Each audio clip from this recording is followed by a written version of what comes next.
In the last video, we took a look at what we called the fundamental theorem of calculus part 2, and there's a really good chance that if you haven't seen calculus before, the importance of that result was kind of lost on you.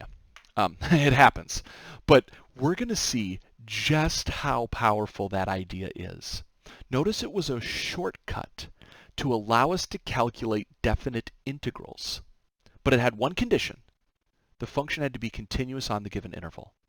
Let's take a look here at example number 5 to see how I could actually use this. So I'm going to start here by noting that I'm going to be trying to find the area under this curve, x squared minus 2. Okay, I'm going to go over here. I'm going to provide just a really loose sketch of what this might actually look like. So this is my function of y equals x squared minus 2. And I'm going to find the area under it from, say, -1 over 2, 3. So here's going to be the area maybe that I'm looking for, all this area in here, as well as, say, all the way up through here. Okay, so this is the area that I'm looking for right now. And we know that in previous sections we would have to start setting up rectangle widths and right endpoints and finding their heights and doing all this work and setting up a big giant scary limit of a sum, and it was a mess. But take a look at what the fundamental theorem part 2 allows me to do.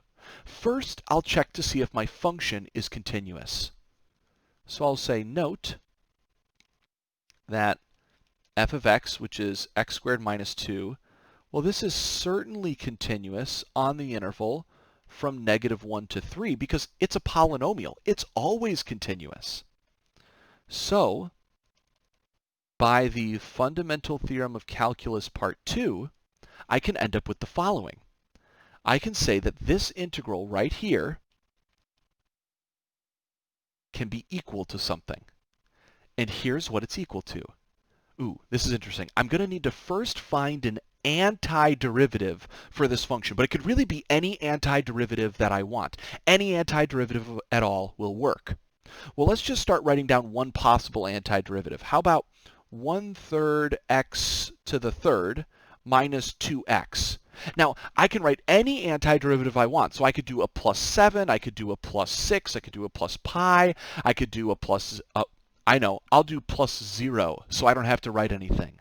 Remember, any antiderivative works. So I'm going to choose the one with +0 at the back. Now, what I have to do with this antiderivative is I have to plug in b, that upper bound, figure out what the result is, then plug in a, and figure out what that result is, and subtract the two. Now, the way that we typically illustrate that here is we do the following. We put a vertical bar down, and then we're going to go ahead and say that we put the -1 and the 3 on there, just like they were on the integral symbol. And this is going to tell me that I'm first going to go and plug in the value of 3, and then I'm going to subtract what I get when I plug in the value of -1. Okay, so hopefully you can see here that what I have on this part is my f of b, and over here I have my f of a. This is my antiderivative with b plugged in. This is my antiderivative with a plugged in. And this is the notation, the intermediate step that we'll always be using. So as long as I can simplify this, I'll have the area. So let's see, 3 to the third is 27, divided by 3 is 9. I'm going to get 9 minus 6 in my first set of parentheses. Over here, I'm going to get -1/3 and then plus 2. All right, so let's see. This is going to be 9 minus 6 is 3. I'm going to get +1/3 and -2. So this is going to be 1 plus 1/3, or I could write that as 4/3. So the exact area under the curve is 4/3. Now, I don't know if you realize this, but first, that was not a lot of work. That wasn't even that hard. A little bit of getting used to with this new notation, but very simple work. And even more surprising, do you recognize this question? Because we actually dealt with it in a previous section. Let's go ahead and actually take a look here. If I was to actually go back and take a look at section 5.2.1, I could actually see that if I went back up, I could find this example. Here it is, the exact same one. integral from -1 to 3 of x squared minus 2x. Almost the same exact picture. And take a look at all the work.